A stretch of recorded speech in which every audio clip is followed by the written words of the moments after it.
So like many of you, I watched both H-Bomber Guy and Todd in the Shadows video on James Somerton and YouTube plagiarism. They're both excellent videos. I suggest you go watch them. But as I watched the nearly 6 hours of footage, something scratched at the back of my mind. For those of you who don't know, James Somerton basically plagiarized a whole bunch of essays and passed it off as his own work. It wasn't research, it was just literally chopping them up and putting them back word for word, maybe with a couple small changes. And the thing that was scratching at the back of my head was, that's what I was taught to do in high school. That's what a whole generation was taught to do.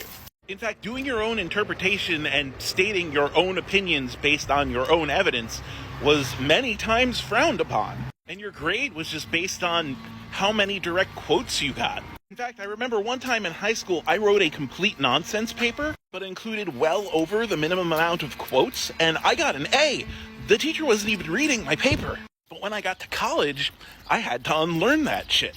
I had to learn to critically think for myself. And then I got out of college, and I got one of my first freelance writing gigs in game journalism, and the deadlines were so tight, I was saying there's no way that I could fully play a game and review it in like one day, especially when these games were like 100-hour RPG.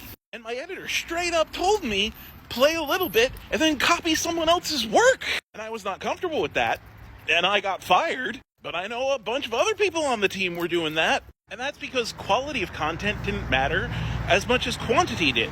And now I'm doing content creation here on TikTok, and I have a bunch of other content creator friends on YouTube, and it's the same thing. Quality doesn't matter as much as quantity and speed, which was the same thing they said in high school and was the same thing my first editor told me. And I have had my content plagiarized and reposted here on TikTok. And TikTok doesn't usually do anything about it because that means more eyes on the content, which means more eyes on their ads, so it's beneficial for them. Similarly, as H-Bomber Guy put it, YouTube only takes down videos when there's threat of legal action from someone who has a lot of money and legal force. It does very little for small creators. And so maybe we have this big epidemic of plagiarism in content creation because we keep rewarding plagiarism. And we keep rewarding plagiarism because the algorithms that we all work around are trying to maximize hits and watch time. And a really effective way to maximize hits and watch time is to take creative content made by small creators and upcycle it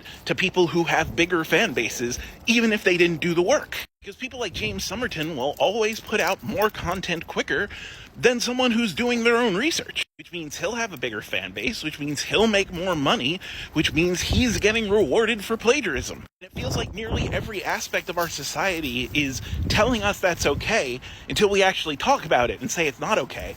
And it is not okay. This is why any content creator on these platforms that wants to continue making like actually unique research content has to get money from elsewhere, whether that's sponsors, whether that's a Patreon. They need someone to go, we know this platform isn't going to pay you fairly, so we'll pay you as long as you advertise for us. Or they need people to pay them directly. The problem with that is that the big content mill channels can do the same thing, and they will get more patrons and they will get more sponsorships. So like when all of society says this is the way you effectively make money and it's plagiarism, then you can't expect everyone to just out of the goodness of their heart not do it. I mean, you shouldn't plagiarize, don't plagiarize. But what I'm saying is we need society, we need our economy, we need the jobs we do to reward not plagiarizing if we want to see it go down. And I don't think big content platforms are going to do that because whether they want to admit it or not, plagiarism helps them. Which should say something about how broken this whole content creation model is. I guess what I'm saying is we got a lot to fix. And like telling assholes to not be assholes is like step one of that. But like the next steps are create a system where people who plagiarize fail and people who don't plagiarize succeed. And largely that's not the system we're living in.